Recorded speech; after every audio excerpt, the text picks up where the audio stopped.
Brigitte Lahaie, Sud Radio, le Love Conseil. Alors, comment trouver le point G? Alors, il y a de plus en plus de polémiques sur ce fameux point G. Non, il n'y a pas un point sur lequel il suffit d'appuyer, un point starter, non. En revanche, il y a en effet une zone un peu plus sensible grâce à ses terminaisons nerveuses lorsqu'elle est stimulée, mais surtout, n'allez pas triturer ce point G avec des chirurgies esthétiques parce que c'est quelque chose qui est un petit peu fréquent en ce moment et c'est bien dommage.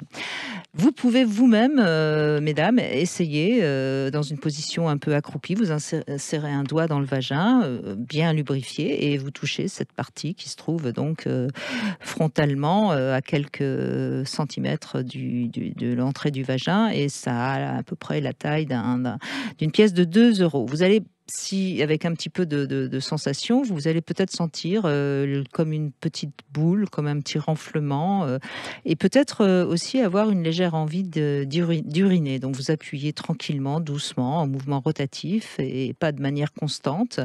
Alors c'est vrai qu'on ne peut pas forcément le trouver du premier coup, mais c'est une exploration qui sera de toute façon intéressante.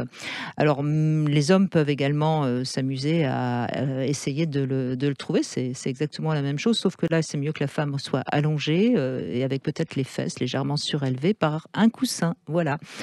En règle générale, il y a des femmes qui vont aussi pouvoir le découvrir grâce ces fameux jouets spécial point G. Moi, j'ai toujours tendance à dire que c'est pas mal qu'il y ait en même temps une stimulation clitoridienne parce que ça permet beaucoup plus de ressentir un plaisir un peu plus fort. Voilà. Bon, après, c'est pas grave si on trouve pas, ça n'a pas d'importance. Encore une fois, je crois que ce qui est important, c'est de prendre du plaisir, d'être à l'aise, et puis à rappeler aussi que très souvent, la stimulation du point G peut laisser couler un liquide, et c'est ce qu'on appelle en général les femmes fontaines. Voilà.